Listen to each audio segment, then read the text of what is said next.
Hey, Craig. It's on you, it's all on me. Can't you see? It's on you, it's all on me. You and me, can't you? It's on you, it's on me. Hey, Craig.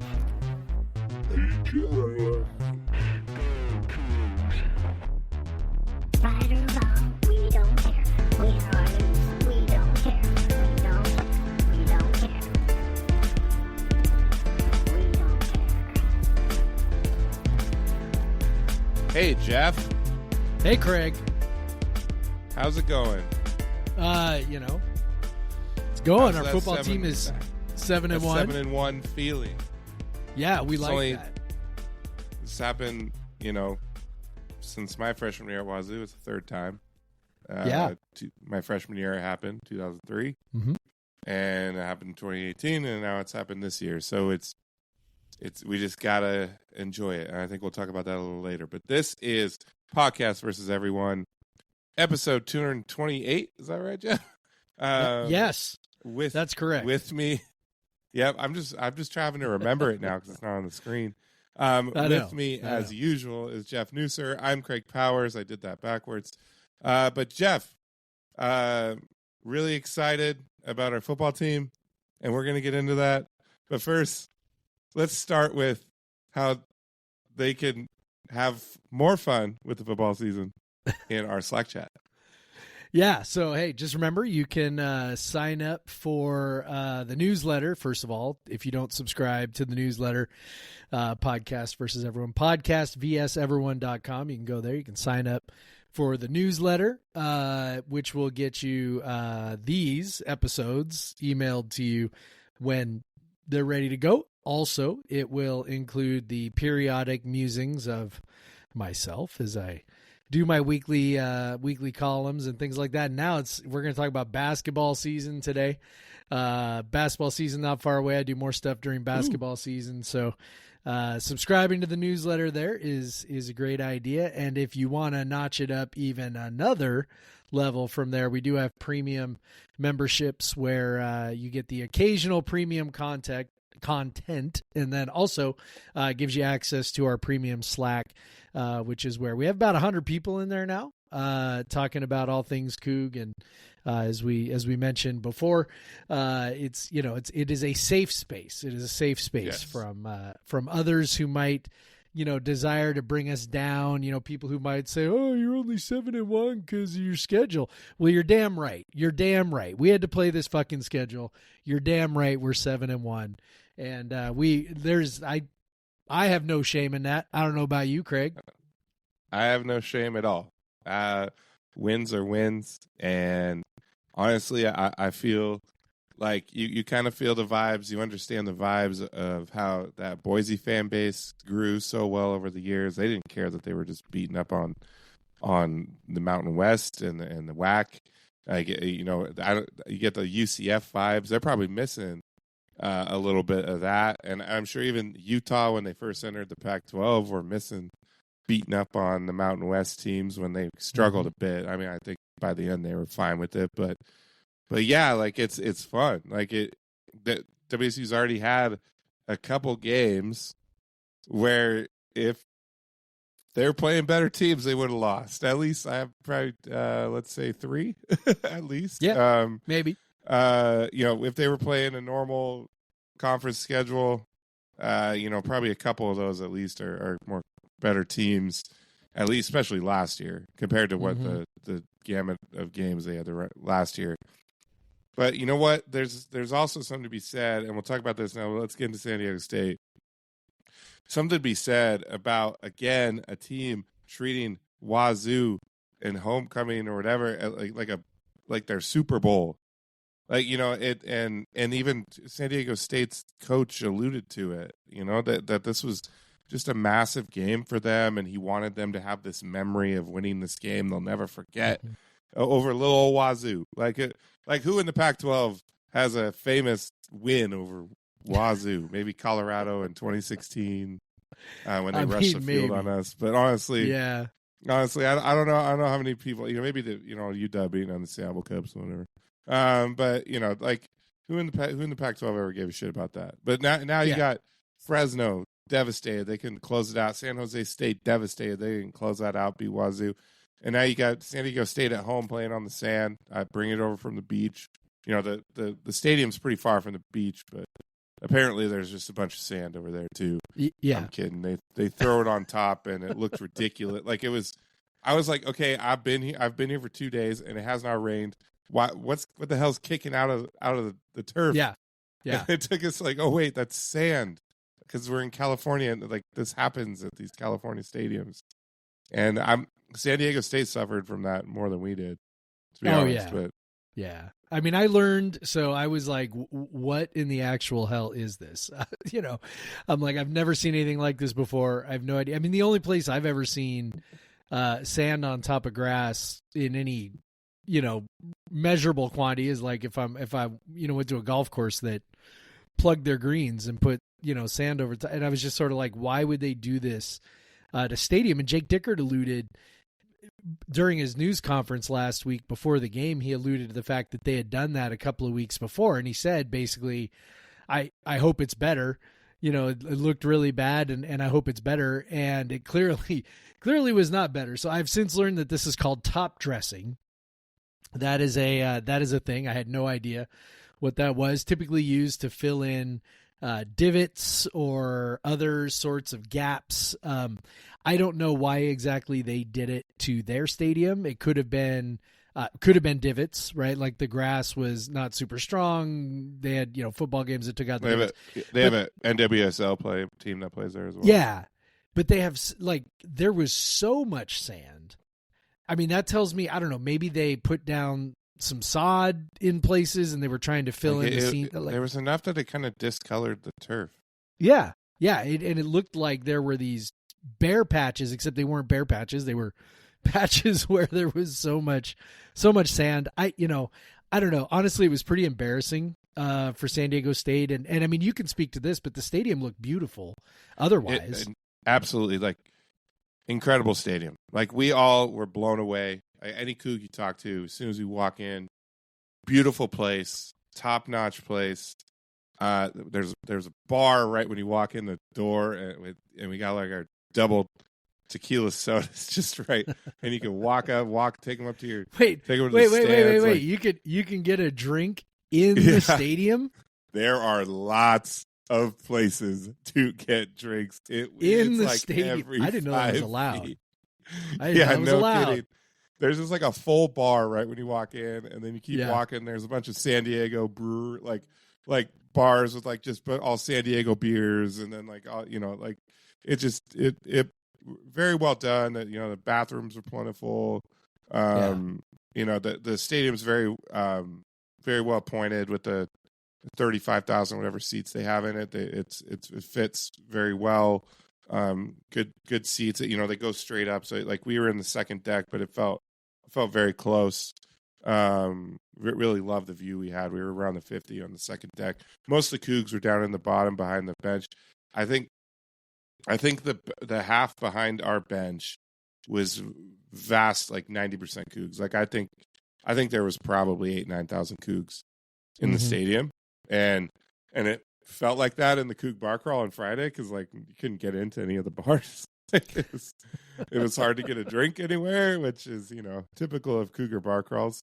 But yeah, there was a lot of us there. It was probably like 50-50 Coug and Aztec. It sounded fans. like it on TV.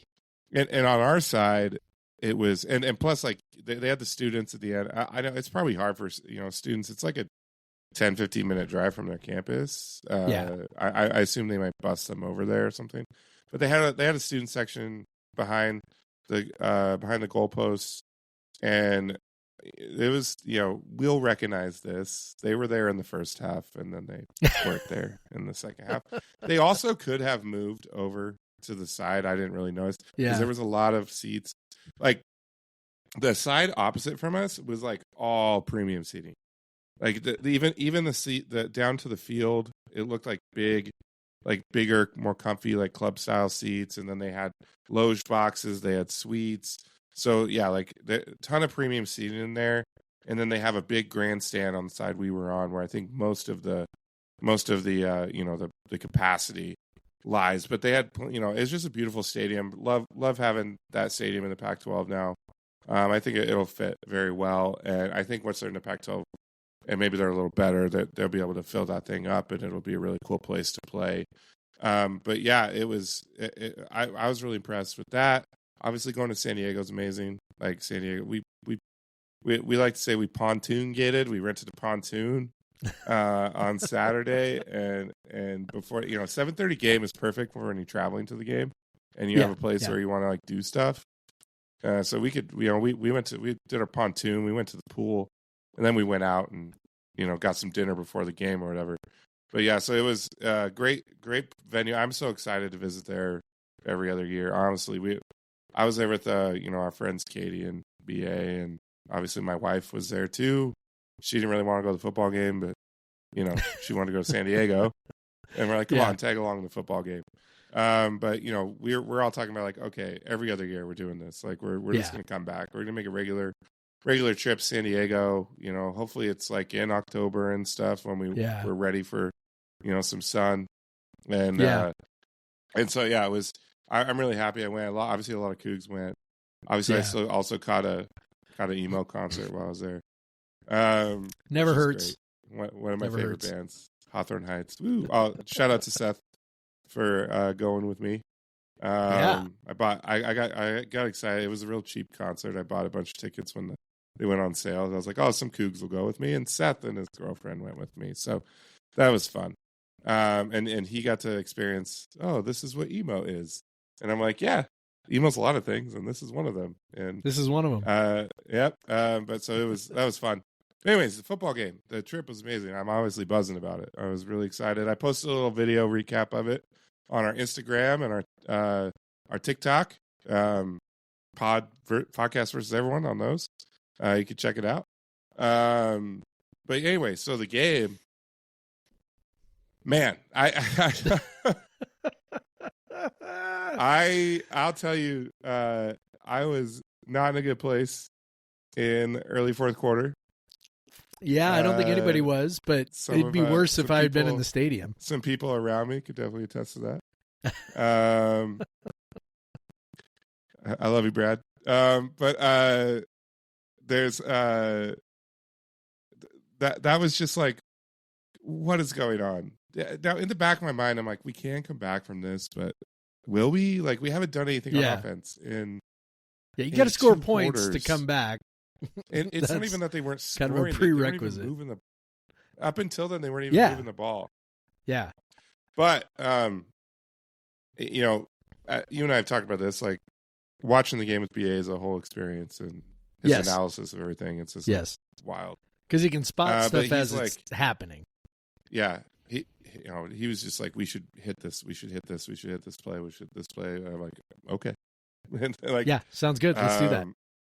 He called like a vertical route with the tight end on the first touchdown. I don't know, man. It's wild. I was like, how did you know that? And but he mentioned like when WSU went tempo, that was big. That changed things for them. Yes, and they were forced into it, and they didn't for much of the game, but they went tempo because there was 12 minutes left and they were down 2 touchdowns, and they scored in a minute and a half. And they had chunk plays. Obviously, one really very fortunate catch, amazing catch by Kyle Williams. But then a wide open. Kyle Williams. Yeah. Thank you, buddy. And Levy Carlos Hernandez is back and is playing really well. Great touchdown and great finish to the catch and to get to the end zone. And then suddenly you're like, okay, like when they get the ball back with like 12 minutes left, you're like, they got to score quick, otherwise this ain't happening. And they scored quick.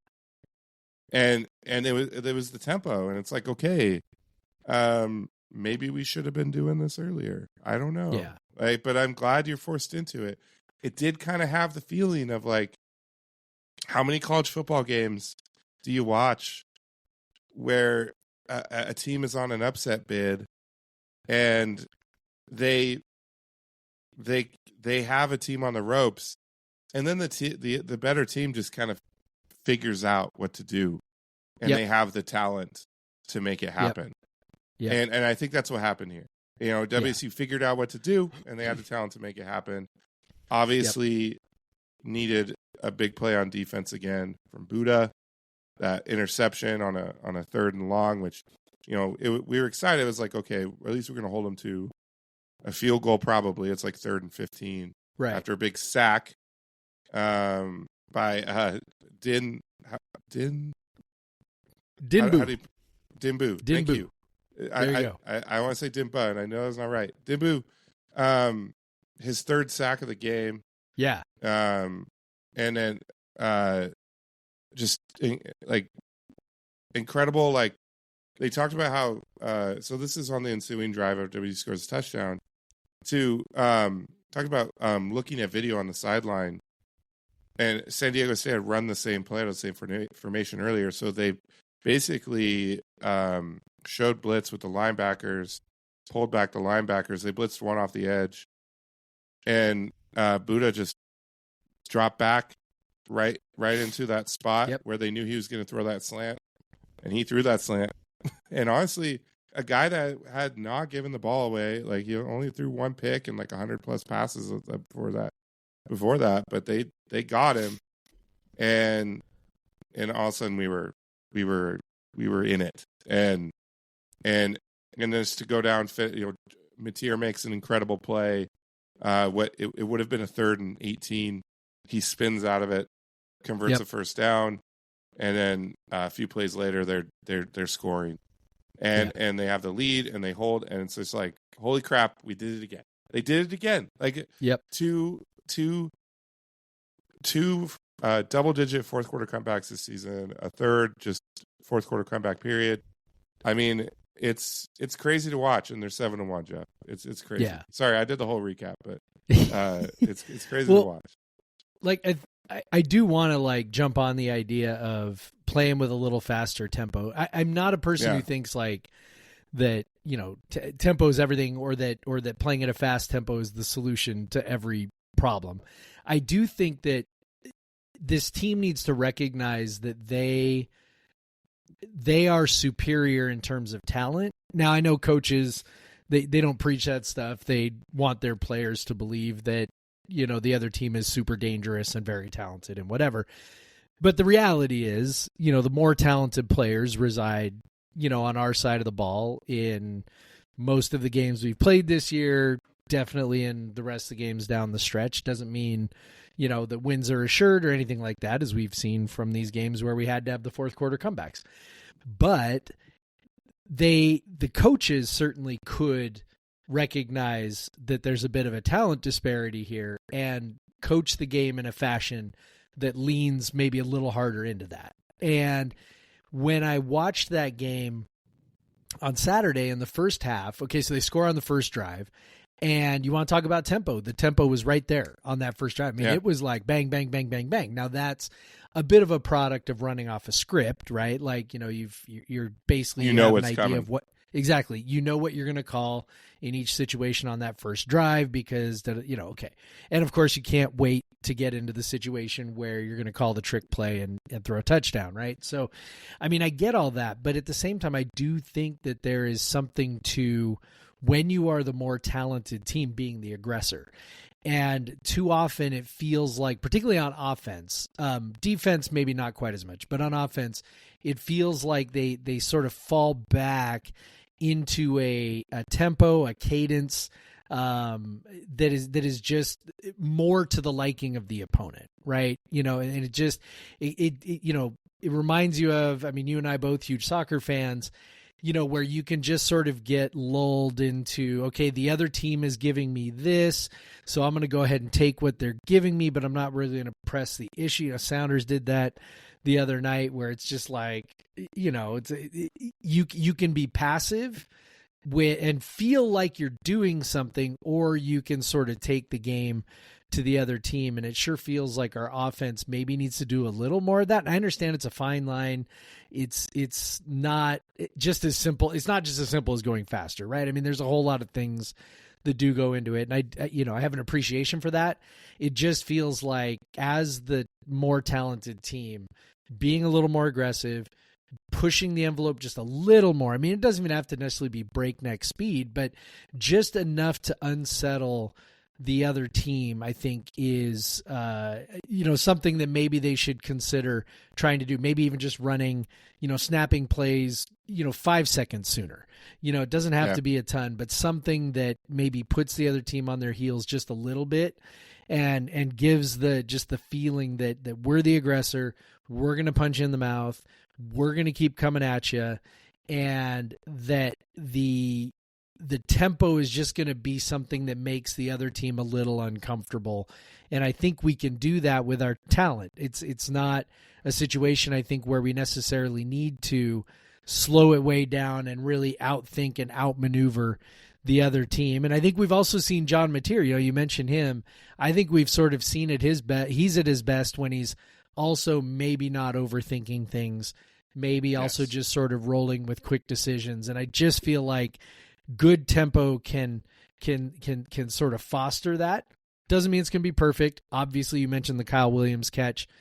Bad throw, right? John Mateer after the game is like, bad throw. I underthrew it. Kyle Williams makes a great play. So it's not guaranteed. I mean, that could have gone badly, just probably a lot more easily than it went well, right? But at the same time, the 3 other plays around it were all awesome, and that's how you get in the end zone so fast. So, yeah, I'm with you on that one. I think they should do that. What else did you think of the defense and the job they did, especially being, surprised? You and I spent a lot of time last week talking about how San Diego State runs and runs and runs and runs and runs. And I don't know, man, in my newsletter, I had to put, I swear to God, we were not making that up. Like it was 50+% rushes up until Saturday. I mean, I was just watching their first few possessions. I was just stunned. Like it was throw after throw after throw after throw. And it continued for much of the game until they had, the lead. Honestly, like their number one back, 18 carries for 78. It's 4.3. It's what he averages all year. Yeah, that's what he does. They got him on a trick. They had this guy I don't think plays much, Cam Davis, but he looked very speedy. Kind of smaller guy. They got him on kind of an end around, and he got a big run. They just came out and hucked the ball. 39 passes or 41 passes in total. They ran some trick passes. Their backup quarterback who has played a lot this season hasn't played well. They came out. They were still throwing the ball with him. And then Danny O'Neal, their starter. 34 times.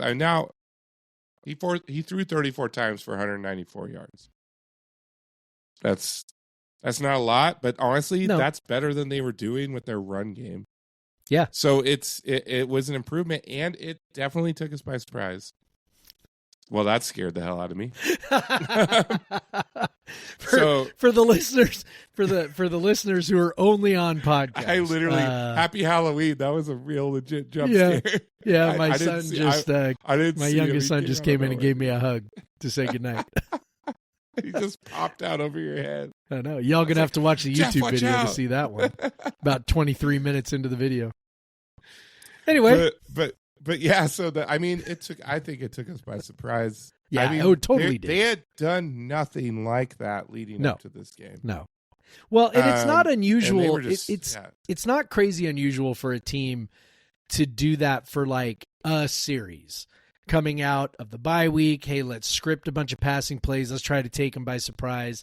Let's go against our tendency. Let's do something we don't normally do. They won't be ready for it, and maybe we can get an advantage that way. Okay, that's not unusual. What's unusual is they just kept doing it, right? Like they just kept throwing and throwing and throwing and throwing. It did almost bite them in the butt early, right? Like he threw one right into Gushkin's arms that would have been a pick six. Should have been a pick six. Yeah. Like it was. And Gushkin could have picked another one on their first drive as well. Yeah. It's not like he didn't put it in dangerous spot, even though they don't really turn the ball over. It's not like he didn't put it in dangerous spots there with this new philosophy of throwing the ball 65% of the time. And then, of course, eventually it does finally bite them in the butt at the Yeah. end. And, so I mean, it's one of those things where you go, okay, did it work? Kinda. Like, I mean, it did. And like, if you just in a vacuum, you'd be like, oh yeah, it was successful for them. But at the same time, it ends up, they don't win. And the play that sort of like allows us to cap the comeback is an interception that, maybe they don't throw if they're not throwing as much. I know it was in a specific situation where they would normally be throwing, like a third and long, but at the same time, they went back to that well over and over and over again. And, Jen on our Slack said, I thought she made a great point, was like, hey, if you're doing something that you don't normally do and you're installing it even over a bye, the number of plays you've got, the number of things you can do, it's still going to be reduced from a team that does this regularly. Yep. And I think there's a pretty good chance that that's what was happening there. He just kind of threw it blind and, Buddha was right there. Yeah, absolutely. And you and I talked, I talked myself into it when I was like, I looked at their number of sacks before the game. And then we did the math on the sack percentage before the game. Yeah. And they were giving up sacks on over 7% of dropbacks. I'm like, okay. And then we wondered, okay, which is high.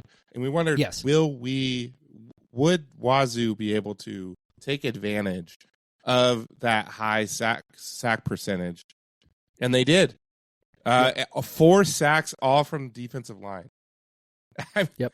That's not some, and not all wasn't all because of blitzes. The defensive line was beating guys in pass pro. Like it was, obviously, Dimbu had a great game. That's a legendary game. He will never forget that. 3 sacks. But yeah, they put pressure on him, especially once they kind of figured out the game plan. They were able to get pressure, and honestly, it was a lot of trick plays that created some big plays for them. They had, I think, 3 or 4 trick plays that, or end arounds, or using a player that they never used, things like that, where they got some real nice chunk plays. And that was something that WSU was not getting the entire game up until those last couple drives, was chunk plays. And that was like a lot of my frustration watching the game and in the stadium, is like they're getting these chunk plays, and we have that one touchdown on the first drive where we use a trick play, flea flicker, and you get a touchdown out of it. But other than that, they were really struggling. And kind of that amazing catch by Kyle pops off the lid, and then it flows from there. Finally, we don't have to be mad at the end. And we have many fireball shots in the bar after. Yeah. It's just you get to a bar and you're like, I don't know. Does anyone like fireball? Like, it's fine. All right, we're just getting fireball. Because people are like, they want like mixed shots. And it's like there's one bartender for like 100 people. They don't want to do that. No. We asked the bartender, like, what Straight would you make? shots. And she's like a shot of whiskey. And we're like, okay. But yeah, so it was it was really frustrating. Like, San Diego State had figured out ways to generate big plays, and it had got, they were getting points out of it. They got a touchdown off of a wide receiver pass. They got into field goal range with 3 different other two or 3 other trick plays, where they basically just got a chunk of the field at once, and they weren't really doing much else otherwise. So that really generated quite a few points. The field goals, at least 1 touchdown, and then I think that we haven't talked about it yet, but WSU had so many chances to put this game away in the third quarter, and at the end of the second quarter. Yep. They just had so many chances. They could have went up 21-6 at the end of the second. They could have extended the lead out to 2 possessions in the third many times.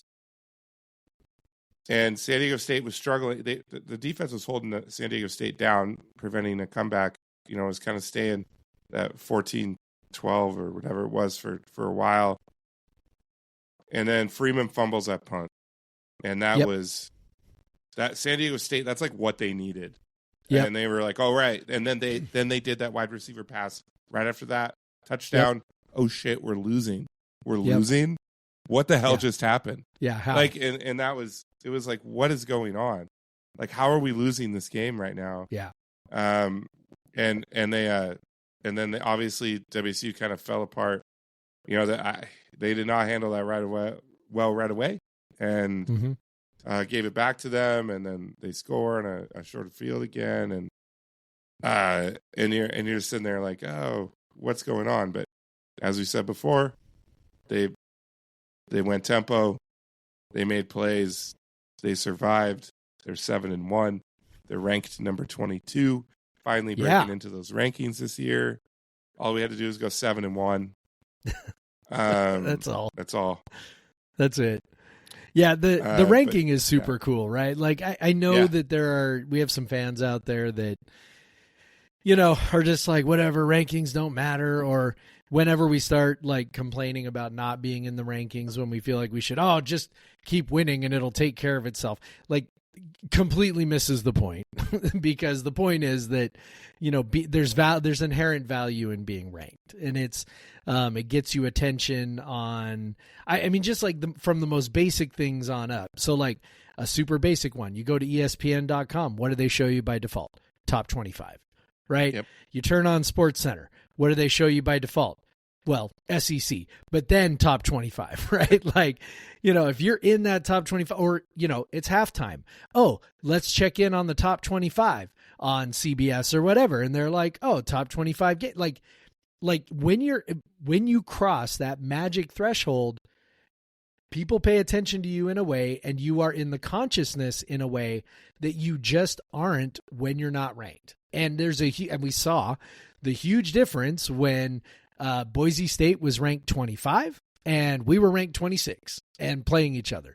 Ostensibly, this is two teams just one apart from each other in the rankings, right? I mean, this could have been 19 versus 20 or 10 versus 11 or whatever. And everybody be like, oh my God, look at this. Two ranked teams within. These are two really evenly matched teams. I should watch this. This will probably be a good game. Instead, it was one team with a number, the other team without one, even though they were separated by like, I don't know, 3 votes, right? That's what the difference was between the two of them. So it matters. It matters. And it's fucking super cool that we're back in. We get to have a bye this week and just enjoy it and not worry about, we should stay in. I mean, it would be, I don't know, man. I don't know what it would take for us to drop out during the bye week. That'd be like getting fired on your day off, right? It'd be like for those of us of a certain age. Every team on the cusp of being in the rankings beats like a top 10 team. Yeah. Maybe that could happen. That would be it. Yeah, it's one thing I was a bit surprised. I thought that would get Wazoo the 12:30 kick on Saturday or against Utah State. Yeah. Not this Saturday, but next Saturday. Yep. But they got the 7:30, and I wonder what the CW was thinking with that. Maybe they thought maybe we can juice some of the 7:30 numbers. Because, you know, Oregon State matchup isn't anything special, and so it's interesting that they ended up there. I'm gonna have my 6-year-old, almost 7-year-old at that point with me. It's gonna be a late night for her. But lots of cotton candy. You know, and we'll probably maybe try to catch some of the soccer game before the. That allows either way would have allowed to see some of the soccer game. Yeah. Which is for those of you who don't know, WC Soccer is playing at 4 that day, and WC men's basketball is playing at 8 p.m. on Friday. I think volleyball plays before that, and then women's basketball plays on Sunday, which is a packed weekend, and then men's basketball plays again on Monday. Kind of sounds like a homecoming weekend. Yeah, it does. No, but I think our homecoming was when is it homecoming? No, Hawaii that was Hawaii. That's right. This is the joke, though. Like, why wasn't this homecoming with all that stuff that's going on? I don't know. It could have been it is more normal time for Parents' Weekend, but they had that on a Friday instead.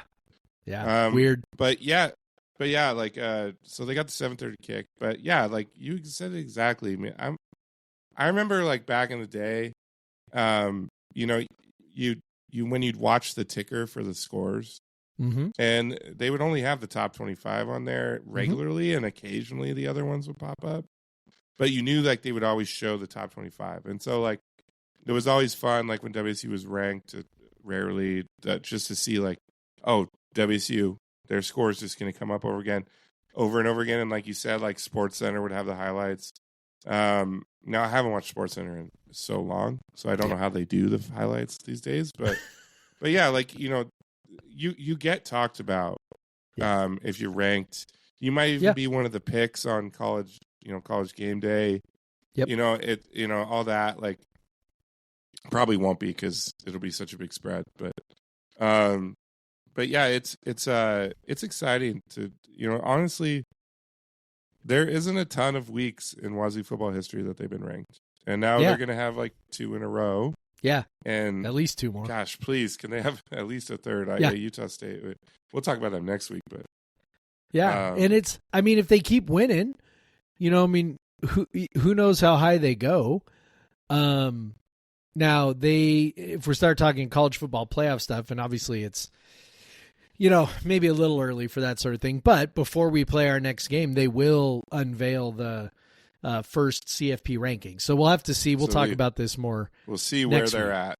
Yeah, but that's something to keep an eye on, right? Like, is the CFP pretty closely mirroring, the AP poll? Do they have their own methodology that they're going to apply? Like, how are they maybe going to go about it? But what I do know is that ESPN has their own playoff predictor, algorithm or whatever, which I was like kind of thinking about. I'm like, how would they assign a percentage, right, to a system that didn't exist before?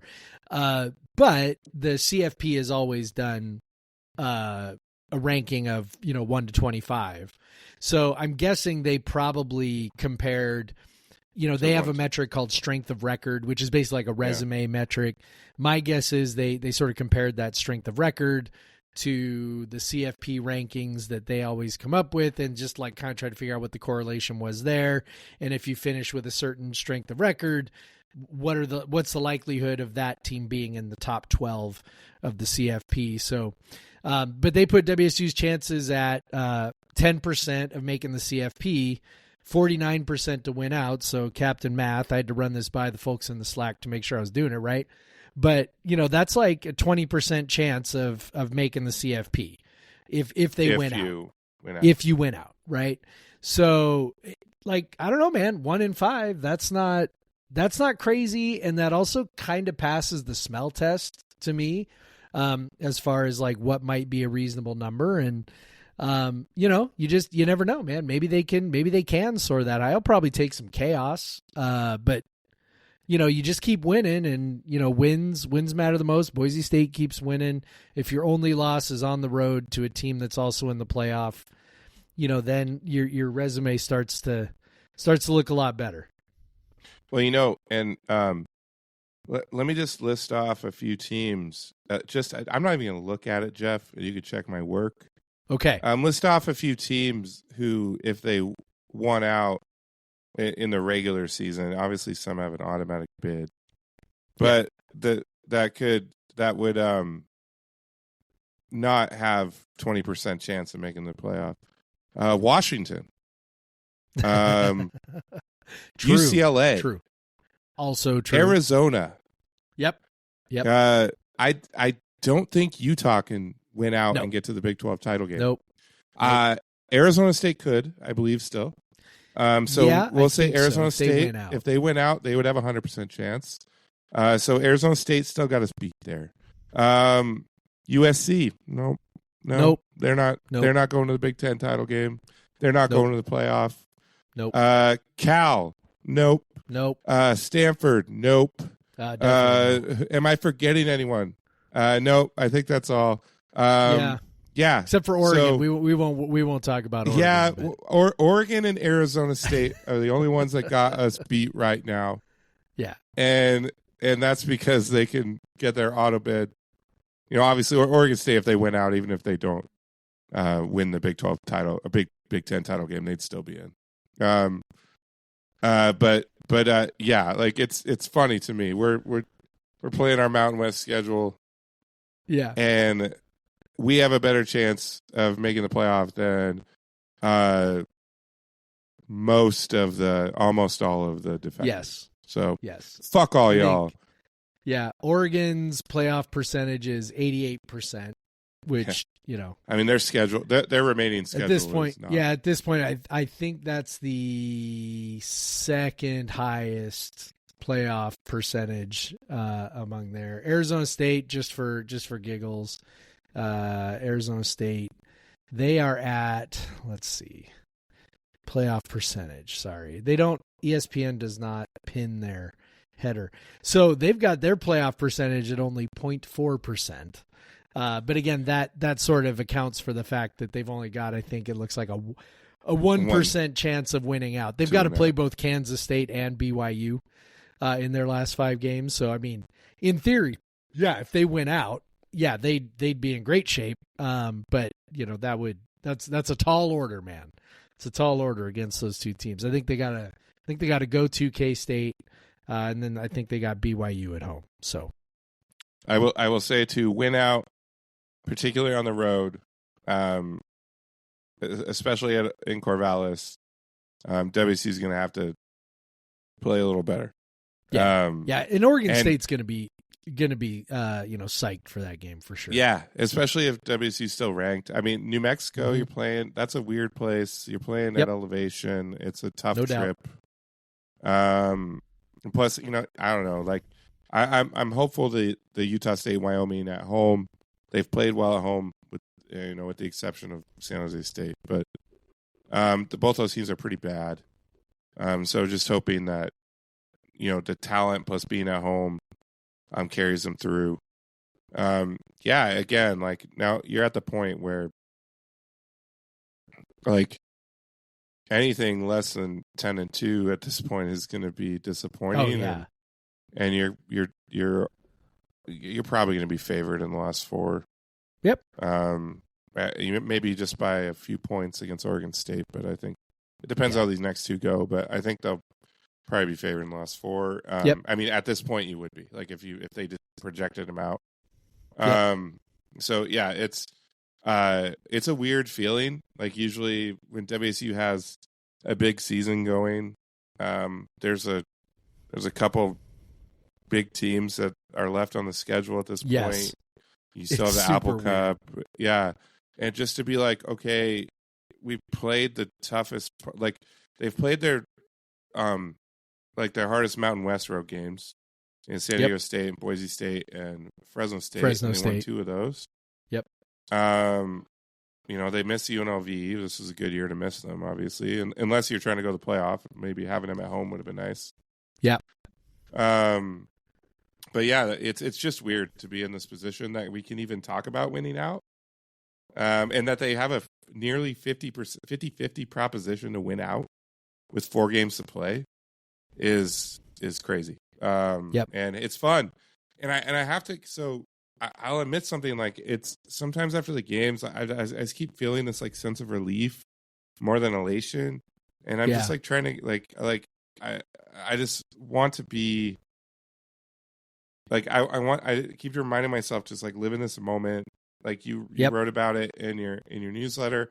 Like I kept thinking of a San Diego State game. Like I want to be like more hyped, but I was just like so relieved that they didn't lose by the end. Yeah. Like it was honestly, I had feelings of like when the Seahawks went on that run to the Super Bowl win in 2013. Like everything just felt like you didn't really enjoy it. Like it's just like you're just like. They're supposed to win. When you're the favored team, it's not as much fun to win. Yeah, it's different. Like I'm just trying to get past that, Yeah. And so I just and maybe as the stakes raise, it changes the calculus. I think that's part of the issue though, is like what are the stakes? Right? Like we're not playing for a league title. Yeah, 2018, part of what made that season obviously so magical was the, not necessarily the prospect of the CFP, although we were like way into like, could we get in? Might this happen? And then of course after Arizona, we all went, oh no, we're never getting in. But it's like there was always the Pac-12 championship and Rose Bowl, and like it was like, okay, this is what we're fighting toward. This is what we're doing. And with this season, it's like, well, what exactly are you fighting for? You're not fighting for a conference championship because there is none. You are, I don't know, maybe fighting for the Alamo Bowl, like, which right now looking real good for the Alamo Bowl, right? Yeah. But it's like, that's not a traditional. Oh, one team I forgot about was Colorado. By the way. Oh yes, yeah. They have How could you forget? They have a. How could you forget? Yeah, Colorado? they could. If they won out, they would obviously be in the playoff. They would have a decent. Anyways, so yeah, and also we were discussing now if Colorado was within one win of Wazoo, yes, would the Alamo Bowl pick a Big 12 matchup just to get Dion? I don't know. Like, maybe we'll talk about that when it gets closer. Yeah, but they might. If both but of the teams keep winning. I do think it's a huge credit to Jake Dickert and the coaching staff to keep this team focused and rolling without the carrot of a conference championship, without the carrot of, hey, if you just win out, you're going to get in the CFP. Like, virtually any team in the country that's of WSU stature, if they win out from where they're at right now, they're going to get an automatic bid. Not us, right? And so I know that they're thinking about the CFP because you can hear it in some of the comments that they make. Like that is the carrot that they are, chasing basically. And so good for them that that's what they are doing. From a fan perspective, we can sit here and go, maybe 20%, right? Like, or 10% or whatever it is. Like, we can sit there and go, what are we really working toward? And that definitely can take some of the joy out of it for us as fans because we maybe don't dream the same way that players do. But still, like you said, and like I wrote about, just trying to really enjoy the fact that we're winning a lot more than we're losing, right? And because that doesn't always happen. And winning is fun and winning is cool. It's like, it's hard. I mean, it's easy to forget because I think your mind just wants to block it out. But last year was tough. Like, they started 4-0 and then lost 7 games in a row. Yeah, it's crazy. Like, or six games in a row, whatever. Like, it was a lot. Like, I think it was 6. And so they lost 6 games, and then they won, and then they lost, and then they beat Colorado, and then they lost. But they were. You start 4-0, you're like, okay, the bowl game's obviously going to happen. Like, and then CFP maybe, conference title maybe. And then it all falls apart, and that was miserable. That was not a good time. Yeah. This year, they lose at Boise State. They're playing like crap against Fresno. We're like, oh my God, it's falling apart again. Yep. But you know what? They've won the last 3 games since losing at Boise State. Yep. So that's why they're at 7-1 now. Like, it's crazy to think. Like, Wazoo is 7-1, and we thought, once we beat UW, we thought that, well, that's a possibility, but things don't always work out. And obviously they have not worked out exactly how we hoped. Some real hairy wins, San Jose State and Fresno State and San Diego State, where at no point, there was no point where you were like sure they were going to win. Yeah. And so and here we are, 7-1 and ranked finally. Are they the 22nd best team in the country? Do I care? No. No, don't care. I mean, they do have ESPN has them as their. I was gonna say ESPN has them as their 21st strength of record. Like that's how AP voting goes. Like it's about wins and how quality your wins are, and then they slot you in somewhere. So I mean, I think they're ranked appropriately based off typical ranking methodology. Don't fucking care if they're not the 22nd best team in the country. We've got the 22nd best. We don't have to play record. We don't have to play anyone in the whatever. We don't have to play anyone in the top 75 or whatever. Maybe Oregon State. Don't care. So don't care. Like it. it was just as fun singing the fight song in another stadium.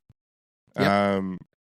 And let's see, I got to do that. I haven't traveled a ton to Wazoo football games, but USC was a big one. 2013.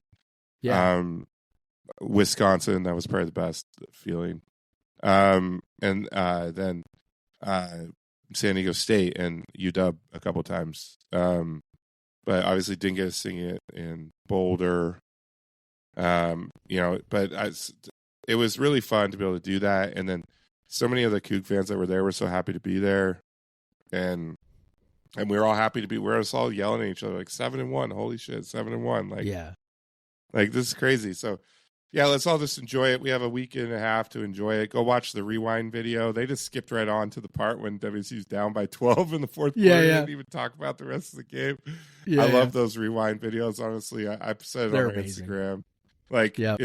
you don't get those if they don't win, which is fair. Right. I wouldn't watch them. If they made if they did like the NFL Films thing for the 2-win team where they have the season recap and it seems like they won the Super Bowl. Those were the best. Like, Oh my God. I loved just in those the so summer, much when I was in a the kid. summer, you'd be like watching like ESPN in the middle of the Yeah. day, like doing nothing. And you're thinking those like, would come on. wait, how many games did that team win? I thought they only won like 3 games. Or And you it's get like the you watch it, Seahawks you would one. think they were like one step from the Super Bowl, you know? Yeah, you get to like the Tom Flores Seahawks season. Oh, like yeah. 6 and 10 seasons, and you're like, Talking about Whoa, how they this is battled. Yeah. 6 wins.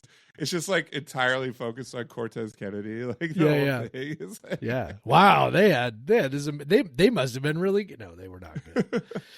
All right. Shall we talk beer or basketball next? yeah, Jeff. What are you drinking to celebrate 7-1 for our number 22 Wazoo Cougars? All right. So for the folks who are watching on YouTube, they'll be say this. For people listening on the podcast, I am holding up a gold dot, gold dot, Hopfin Herb Pills de Pills. Hopfin Herb Pills de Pills. So I do love Gold Dot beers. Gold Dot Pilsners are particularly delicious. And this one is no exception. I will say, Craig, this was just in case you were wondering, the 2024 winner of the Bit Burger Challenge in Portland. Also legit. won the Mom's Favorite Beer Award. Says it right on the can. Mom's Favorite Beer Award. Yay. So good job, Mom. Only Anyway, thing yeah, that great matters. beer. Love it. Gold Dot, I think that the last Gold Dot I had was the Dortmunder. But this one, this one's awesome too. So, yeah, they do a great job with Pilsners and Lagers for sure. We may have already said this, but did I mentioned to you like the kind of the history of Gold Dot? You What might they have. are. I don't remember. So that it's the people of Heater Allen Brewing, like a side project, Okay. essentially. Yeah, and they've Okay. been making some real. I mean, Heater Allen beers are impeccable, and then they've been crushing it with those Gold Dot beers. I love that brand. Yep. So They're good. excellent. So How about you, having, man? I'm having a beer from a Seattle brewery named Kings. Or no, wait, this is Seattle. This is I get them confused with another Latin Lass. That's in Seattle. This Kings' Daughters, I believe, is in Oregon, Portland. Kings and Daughters Fresh Hop Fill Your Cup. Love it. They say that the first beer we released in 2021 was Fill Your Cup. It was a soft launch of our soft IPA. And so they make a fresh hop one every year to revisit it. So they make these. This is a very like them thing. They make these soft IPAs, and what they are essentially is they are like a 5.5%, 5% IPA, and they're usually hazy, and they have some of those hazy qualities where they're not overly bitter. This one's like not bitter at all. They're not like punching in your face. But they're using a ton of dry hopping for the aroma. This one has a shit ton of like hops in it. They have Simcoe Fresh Hop, Simcoe Cryo, and Mosaic Lupamax dry hops. So they're using the kind of the advanced stuff. They use some different hop oils in here. So yeah, this is they use a lot of stuff. They put a lot into it. It is soft. It is a soft IPA. Like it's not, and I just want to do one more fresh hop. Not letting fresh hop. We're still in October. I'll let it go after this. Yep. But yeah, it is very soft. Like it has a good nose. Like it's very, kind of fruity, tropical aroma, and then real easy to drink. Now, if you are wanting a big hop flavor, some bitterness, trust them when they say soft. Like it's very soft. It's got nice like body to it. It's very easy to drink. It's not gonna get you super hammered. It's only 5%, so it's just kind of standard beer. But it's good. Like most of the Kings and Daughters stuff I have is very good. I recommend checking them out. So yeah, check out Kings and Daughters. It's a cool label for those. It's just like a beer, and it's got some hops. Pretty Love simple. Pretty simple stuff. But yeah.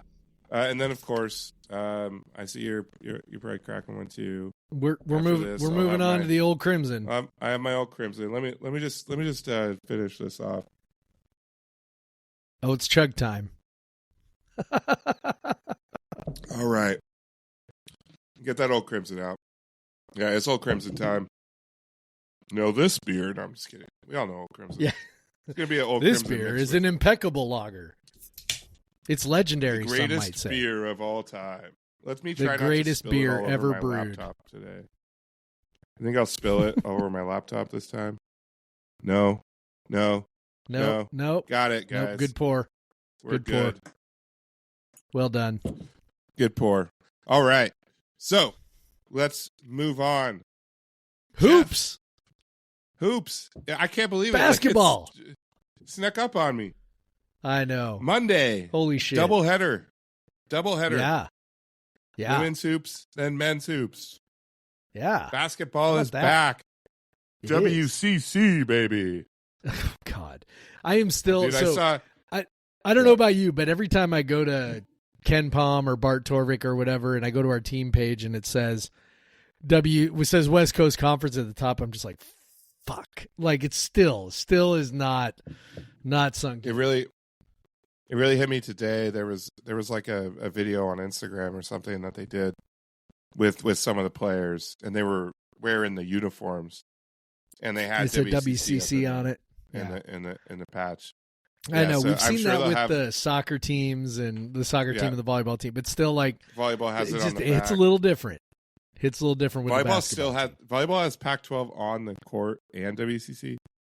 But yeah, to be in the WCC for a couple, at least we know now. Like really, it's only going to be 2 years. Yes. So that Yes. that kind of like softens the blow. Yeah. Now, I'm going to start with the women's team because I'm more excited about them. To be honest, Okay. I'm more bullish on their potential this season, Interesting. especially in the WCC. As you probably know that they were picked second in the WCC behind Gonzaga. It was pretty close. They got some first place votes. So they have a real shot at winning a bunch of games and then also winning that automatic bid in Las Yep. Vegas. Because honestly, like they lost Bella and Charlize, but when you put this team, what they had left in the WCC with Alavilla and Genevilla and with Tara Wallach and like all the hoopers, Yep. like it's just there's so many good players. Like we Yes. talked about this, and that's why we were so bummed when Charlize got hurt last year, because they had really built a really good team around her where she wasn't playing well, but they were like really good. And obviously they were kind of shell shocked, and the Pac-12 last year was just insane for women's basketball. It will not be that case at the West Coast Conference. They are not going to be playing fucking top 10 teams twice a weekend, every weekend. like they did last year after Charlize got hurt. But yeah, I think like this, they have a good shot at stacking wins in this conference. And I think they really they're looking to challenge themselves in the non-conference as well. They're playing at Stanford, so give us another shot to break that. We got one more shot. Streak. We were like, They're playing- last year we were like, God, okay, damn it, we're never gonna get this. And that's like, yeah, never get a chance. But we do got one more Obviously, chance. I don't think Stanford's gonna play at Pullman again, but But Tara Vanderveer's no longer coaching, so yeah, maybe this is our chance. Maybe there's a chance there. Maybe that's it, because maybe there's no more like do it for Tara or whatever. I don't know. So, but yeah, they play at Texas Tech, at Iowa. They play Virginia they'll play Virginia in a tournament sort of thing, the Puerto Rico shootout. They play at U of O. They host BYU. So that's 1, 2, 3, 4, 5, 6 power conference teams that they're playing. None of them just one of them at home in the non-conference schedule. So they're looking. That tells you right away that they have the mindset that they can be an NCAA tournament team, and not just win the bid tournament team. That they could be a at-large tournament team. Yeah. Now, one of the greatest things that has happened in this offseason, and I am so excited about it, is that Bart Torvik has launched. I'm looking at it right now. A women's basketball site. I am a paid subscriber to Her Hoop Stats. I love Her Hoop Stats. I cannot figure out what the fuck they're doing with their rating system. I can't figure out the logic of it, which is fine. I'm not supposed to know, but Bart Torvik's system is essentially adapted old Ken Palm's old system. And he has applied that now to women's hoops, which can't have been easy for him to do. It's not the same histories of sports. You can't just apply the same algorithm to a different league and expect it's a it different to be environment. the same. It'd be like if you were putting the same adjustments on things for NBA versus NCAA. Like it's just like there's the style of plays are different and it's just things are different. And the fact that he took the time to do that, Bart doesn't charge anything. Bart doesn't make any money for this. Bart is a goddamn. There's not even any ads. There's no ads. Like Bart, I don't know what the fuck. Maybe this guy's a secret billionaire and he's just like, I'm bored, man. I don't know. But yeah, I'm really excited about it. They have, again, I'm not looking, Jeff. I think Wazoo was 64th. 60. Well, they may have been 64th. They're 63rd right now. So I don't know. Maybe something maybe changed. A player change or something. Maybe. But yeah, that's where you can play yourself. Like if that's where you're starting as, you could. Yeah. If you have some improvements from some key players, they have a lot. WC has a lot of young players that could have massive improvement in their second year. Ella and Jenna, there's just a lot of young players that could just take a big leap, and also and show out this year. And so I think that they're in a good spot given what they lost. They lost their two most important players, to be honest. But they're in a good land. Like they're landing in the WCC in a very competitive way, where some of our other teams, volleyball, it's turned out better. We were worried that they were going to get in there and lose a bunch, to some WCC teams. Soccer, we've seen, has not landed super well. They're in the top half, but they're, if soccer teams of Todd's earlier years would have dominated, right? League. Would have, but it had an undefeated I run think through the league. basically those games against Gonzaga are going to be massive. Like those are going to decide the conference, and that's going to be fun. That's so fun. Yep. Like it's I agree. So I think we're in store. You know, what is Bart's projected record for them is like 15-4 in league or something like that. Let me look. 20-10 overall, if I remember right. Sorry, I'm looking. Yeah, 20-10 overall, 15-4 in the league. So I mean, if they do that, they're in the conversation for an at-large bid, depending on what wins they get in the non-conference. Yeah. So you know it, and what wins they get in conference. So like you know, and it is as you mentioned, like it's a lot. It's Stanford, Texas Tech, Iowa, Virginia, Oregon, BYU. like there are some heavyweights in there.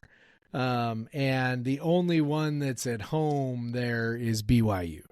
The rest of those are all either on the road or at neutral sites, which, you know, you expect at this point. And, you know, Bart projects them to be, you know, underdogs in all of those games, anywhere from like 4 to 10 point underdogs. So, lots and lots of opportunities to build a resume there.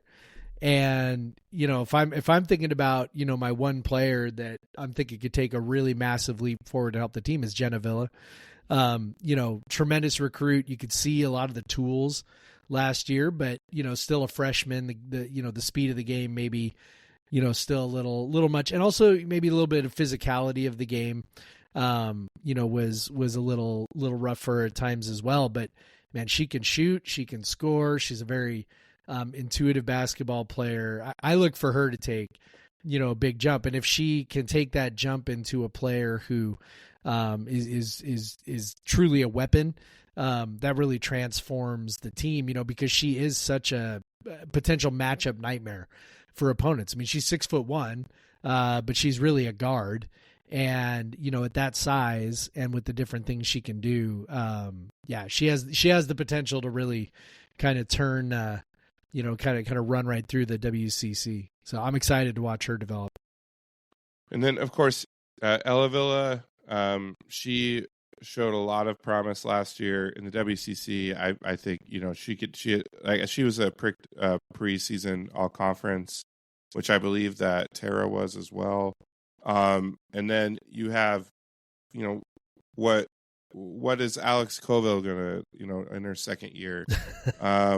And then you have, especially against the players in the WCC, man. Like, you know, how many shots is she going to erase? And this is still a really tall team. Like you have coming off a red shirt, Candace is 6'3", and then you have 6'2" Diana Mendez. Like there's just in the guards, you still have, you know, 6'1" Tara at guard, 6'1" Jenna at guard. Then, you know, 5'8". So you brought in some freshman guards that are 5'10", 5'11". This is still a huge team, and that's going to be an asset, not just in the WCC, but when they play these power teams, just to not be outsized at the very least. So yeah, they have a lot of freshmen. I've heard a lot of promise around these freshmen, so it'll be some of them are definitely going to play. A lot, like several of them are definitely going to play. But you know, Tara's taking a step up every year. I'm excited to see her this year, and then obviously Astir Tahini, we haven't even mentioned. I think she's going to have some fun in this league. Yep. That's kind of a dark horse, like all WCC player right there in AT. Just what she can do when she's like hitting her outside shot, when she's you know, just breaking people's ankles. So yeah, I think this would be a really fun season to watch. Oh, not even mention Kira Gardner, who is a massively athletic 5'11" guard, who I'm pretty sure can dunk pretty easily if she wants to. I don't know. She jumps like so high. She is extremely athletic. She's a defensive stopper. So yeah, I'm excited about the roster they still have. Obviously we lost Charlize, and she's playing for one of the bad bad teams. But you know what? Like, there's still Cammie and her staff have done such a great job of building this roster. Not like losing Charlize, and they're still a really good team. Like, they're like, Bart says they're still like a top 60-ish team, and they lost like the best player in Wazoo history. Like, that's pretty sick, you know? Yep. Like, Yep. and I tell you, WSU, in the history of their women's team, there has not been a lot of the teams that have been that good. Like Nope. to be like a fringe tournament team coming into the year. So that this should be fun. I think it'll be an exciting. They're going to stack a lot of wins. It's going to be fun. They're going to have a lot of big games up top. So I know usually we kind of catch up with basketball in January, but pay attention before then. There's going to be a lot of big games. Yep. On ESPN Plus. Well, it'll be on whatever the other leagues streaming services are. And then now let's take a pivot over to the men. Much more turnover. It is pretty much an entirely new team from top to bottom, with the exception of Isaiah Watts. And there is a whole lot of Eastern Washington from last year on this team, which,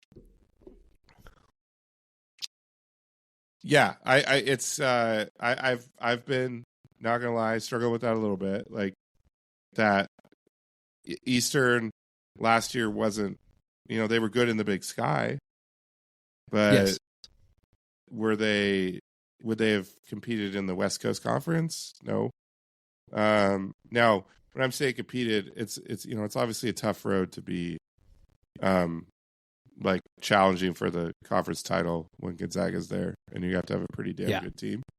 But I obviously, like, where they're at now, they're above most of the teams in the league, but we're kind of going to have to wait and see how taking, like, the top 5 or 6 players from Eastern last year and then having a better bench, essentially, is going to work out. Yeah. Bart's got him at 85th overall, which is basically dead even with San Francisco. And that would put them behind Gonzaga and St. Mary's. So if you look at that, Bart is much higher on them than Ken Pom. And I think that the reason why, I think the reason is pretty simple, that Bart uses his projection system as individual player driven, right? So he's got every single individual player in his system, what they've done, what they've not, where they came from, a projection of what they will do. And so he projects what the individuals will do and then uses that to project for the team, right? Ken uses some other stuff. He does not do individual player projections. His is more about, like, program history, basically things with programs and coaches, returning production that tend to returning production, which of course at this point is Isaiah Watts and his 30% minutes or whatever. So so very little returning production, new coach, a program history that suggests we are, like, 100th or so, most years, things like that. So not a surprise that his system thinks a little bit less of us. So obviously Bart's system is superior. I'm just going to go ahead and throw that out there because he thinks our team's better. So obviously Bart's system is the better one. But no, like, in all seriousness, it is going to be interesting to see, like, how much the turnover matters. Bringing in the best players from Eastern, supplementing with, other players, guys who could really make a difference. Obviously Cedric Howard is awesome. Like, that goes without saying. Yeah. He's, by really any, projection measure is your top player. I think the guy who could really be, I think the guy who, to me, could be the guy who, maybe makes the difference between the team being, pretty good and, third place in the WCC to, really maybe honestly pushing for some kind of at-large bid or being, hovering around the bubble is Nate Calmes. So he's a transfer from I was Washington, going to say point guard, was so good as a freshman and transferred up to Washington, and that just did not work out. And I just cannot convince myself to read that much into the fact that it didn't work out at Washington. Mike Hopkins, God bless him, but not a good coach. They ended up changing coaches. So the fact that he couldn't really find a role with Washington doesn't make me think the guy can't play, right? Like there's some other places they might come from where you go, man, if you can't find a role there with that coach, but that's not the case for me, for a guy coming from Washington, because it was just such a mess. And, the coach ends up getting fired. And, I just don't know how many people in the last however many years went to Washington and found that to be a better situation than the one they were in before. Like, I truly think like you just kind of run down the list of guys who transferred in there, and it's like, man, I don't know how many of them found it to be better off. The one point guard they had a couple years ago, he did pretty well. I can't remember. Yeah. Yeah. You can run down the names of other guys. I mean, you can go, Noah, you can go Kempnong. You can just kind of work your way. Obviously, it worked out for Keon Brooks. Don't get me wrong on that. Like, obviously, he was great, but I just feel like there were far more misses than hits when guys went to Washington and maybe didn't see the success that they thought they were going to get, which stood in obviously huge contrast to WSU under Kyle. And so I'm hoping we can continue that here with Riley for sure. And I do think that it's a really. I think it says a lot about David Riley that all these guys wanted to follow him. Now, you could take a cynical view and say, of course they were going to follow him to a bigger program if he wanted him. But at the same time, I don't know, there was a vibe about it that was like, I mean, Cedric Howard could have gone anywhere, right? Like let's be honest about, maybe some of the other guys, maybe they didn't have, great offers or offers that are clearly superior to Washington State. But Cedric Howard definitely did, and he felt like his best bet to develop and to reach his ultimate goal as a pro was to be with David Riley. I think that says a lot. I think that says a lot. And so I'm excited to see what these guys can do. I'm excited to see the guys that he brought in, some of whom I'm like, okay, I'm excited to see if they really can play also. And I'm excited to see if we play any defense. I have no idea if we're going to play any defense whatsoever. So I think that's going to be. I think there's a lot of offensive talent on this team. I expect them to be a pretty solid offense. Yep. What's going to take them from, in that 80 to 100 range to being challenging for the bubble, being in that 50 to 80, like 50 to 75, challenging for the bubble or being up in the top of the conference, is if they play some defense. And he was rebuilding a team at Eastern, maybe that you got to do what you can do and build the offense, and maybe there's more emphasis on this. And a lot of these players are older. Players usually, as they get older, get more dedicated to working hard on defensive end, especially if they can sense like, well, if I want to go pro, like I'm going to need to shore up this end of my game. So maybe that helps. But yeah, they got to play better defense than they did last year. Hopefully, some of the guys that came in can help build that up. Obviously, Isaiah, was with a defensive focused coach last year. Hopefully he can, as an older guy, have some influence on some of these players. And let's play defense. We played defense last year. Let's work our butts off on here. Yeah, he's a very vocal guy. He just seems like a guy that's always going to be some sort of leader. Even I don't think he projects to be a starter. And that's honestly a little bit encouraging. Isaiah showed he was a pretty talented guy by the end of the season last year, and was in was in the rotation and made very important plays, and sometimes in the final in the game ending stretch for an NCAA tournament team and a second round NCAA tournament team. Everyone remember that? Remember when we did that? That was amazing. But I remember that. You were there. Yeah, I was there. Yep. I cried. I cried both nights for different reasons. Yeah. But yeah, I don't know. Like it's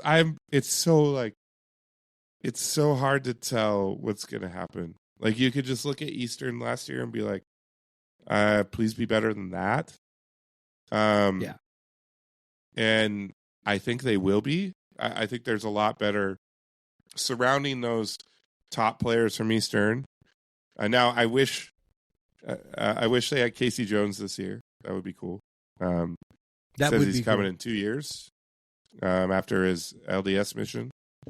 That would be cool if they had him this year. He is one of those just weird player, like just such a great rebounder and ability to draw fouls. Like he's just so weird that he just, and plus all the wealth of Ninja Turtles Casey Jones memes. I just want to deploy them now. I don't want to wait 2 years. We just got those loaded up and ready to go. Yeah, exactly. But yeah, I it's hard for me. You know, I think they're going to win more than they lose in the WCC. That's like I think they're going to beat more teams than not in that league. Now their non-conference, they play a neutral site but really road game at Iowa. It's in Moline, Illinois, which is like however you say it. It's like really close to Iowa City. You know, they actually, outside of that, like it's not a crazy tough non-conference schedule, which tells me that they were being very cautious about what they had. Obviously Nevada and Boise State, good teams. Those would be like two of their toughest games. Washington away, that'll be a big game. It could be a quad one. Nevada, Boise State could be quad ones. Iowa's going to be a quad one probably on neutral site. Neutral site, and then, but other than that, like Bradley's top 100. And then when you get into conference play, obviously St. Mary's is good. Santa Clara and San Francisco around top 100. Gonzaga's Gonzaga. But other than then, it's like a huge drop off after those teams. Like it just, even Oregon State's not projected to be very good. So yeah, like you got some okay games, but it's I don't think they're not playing any top 30, top 20 ish. I mean, Iowa's close, but like they're not playing many of those. So they're kind of like, we'll play a team we maybe could beat, but it's definitely gonna be a quad one.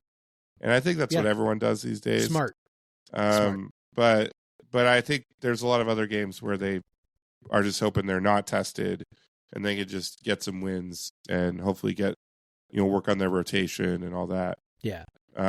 So it'll be interesting. I'll get to watch them against Bradley. I'm really excited. That is actually like Ken Palm has WSU. That's like a toss up. So if they were able to win that game handily, you'd probably feel pretty good. If they were able to blow out Portland State, you'll feel better. The first game is always hard to read, but some of these early games, just how they perform against these teams, like will give you a little bit of a gauge on where they're at. Because honestly, like it's hard to think, like, is there gonna be as big of an adjustment period as we're used to? Because like most of the starters will have played together last year in the same system under the same coach, just 75 miles up the road. I don't know how much of an adjustment, or if they're gonna kind of hit the ground running because like they just know what they're doing because half the team was there. Yeah. it'll be interesting to watch. I hope Yeah. so. I hope that's the benefit of this is that. Well, they kind of need to, right? Like, Yeah, I mean, they really do. there's not going to be many. I mean, not that in the Pac-12 over many years there were that many opportunities either, but there's not as many. There's not that many opportunities in the WCC to pick up the kinds of wins that might, propel you into the tournament. And I think some of that is evident, like just sort of like intuitively evident from when you look at Bart's page and he projects us out, I think as a 20 win team and 14 wins or something like that, 12 wins in the WCC, like 20-10, 12-6, for a team that Bart is projecting is like, 85th nationally. Right. So that just kind of gives you a sense of like the relative strength of the WCC. Right. So if you're, 20 wins and 12-6 in the WCC, that's not going to get you in the NCAA tournament. Might get you in the NIT, but not going to get you into the NCAAs. You probably are going to need to be something more like, 24-10 and 14-4 or something like that to really have. And even that might not be sufficient coming out of the WCC. I mean, we saw plenty of years where Santa Clara, had a pretty decent resume, had 20 plus 25 wins or whatever, and still was maybe on the bubble. So yeah, you're going to need a lot of wins and the hitting the ground running. I mean, that's the part you cross your fingers for, right? Is like, maybe you can pick off, at least a couple of these games against Iowa, Nevada, Boise State, Washington. You got to get, I would think you got to get at least two of those to have a good feeling like heading into conference play that you're, pretty squarely around the bubble, and maybe even three of the four. At that point, you're stoked. You're like, all right, we're doing this, and we look good. Especially if and you we're ready didn't to go. drop So, a real bad one in the yes, yeah, in the other so ones. starting Monday against Portland State, that's a team they should beat handily. Bradley, I don't know. We'll see. Again, that's one where Bart and Ken diverge pretty significantly. Bart's got us as a 69% favorite to win that game. So, yeah, this is going to be really interesting to see, kind of like from a total nerd perspective, which one of these systems has a more accurate gauge on the team. Also, by the way, like this is maybe Bradley's toughest non-conference game is in Pullman. Yeah. So they might Yep. think it's pretty big deal, which is They like might. we're just in this new world of everyone thinks that we're the big bad guy now. Well, hopefully playing on the road is for them is their downfall. Yeah, I got floor seats for my 6-year-old, and they better win. All right. Yeah. She's like, Daddy, the Cougs always win, is what she tells me, just because I know I shield her from the bad. That's good parenting right there. And I think like they have mostly pretty much always won at games that she's went to. So yeah. she kind of Yeah. just says, the Cougs always win, Dad.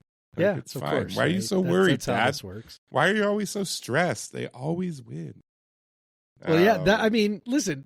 I'll be honest. That was me from about 1997 till about 2003, and I was like, yeah, like this is how we do our football team now. We're like this is the stratosphere that we reside in. Competing for conference championships and shit like that. So yeah, I mean that's clearly that could never change. So I feel absolutely, yeah. All right, let's pivot to a quick rundown of volleyball and soccer. I'll start with soccer. This week, let's see, what have we not covered, and what have we covered? Let me look. Well, I know Santa they were Clara, on 9. They 1-1. were on 9 points last week. They Actually, haven't played since we recorded. They have not played. They have not played Yep, since Santa Clara. they have not played. Yep. So we knew about Santa. That was like the night we recorded, or the night Yep. before. Yep. So they got I at think it San was the night we Francisco recorded this with Santa Clara. weekend. They got at San Francisco this weekend, Oregon State next week. So Yep. I mean, even if they win out, I don't know that it makes any difference in terms of postseason. I still would like them to. I would like them to finish as high as that possible. would be good. That would be good. I want them to feel good about themselves. Yes. So volleyball has had one match since we last recorded. They swept Gonzaga. Suck it, Gonzaga. Suck it. Yeah. They had Dig or Treat fan appreciation night. Ooh. Interesting. Okay. Dig or Treat. Love it.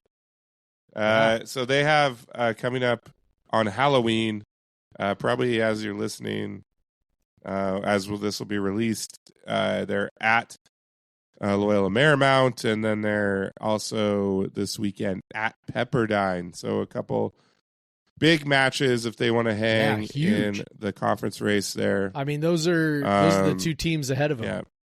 The two teams ahead of them in the standings. Win both of those, you're in first place. So. Yep. So big weekend in California for volleyball. Check it out. Yeah. Gonzaga's really bad at volleyball. They dominated them as they should have. Yes. So they have that, and then after that, a couple home games. That great weekend. There's so much sports the weekend after that in Pullman. Just an insane amount of sports in Pullman that weekend. I'll talk about that next week. But so good times. Go volleyball.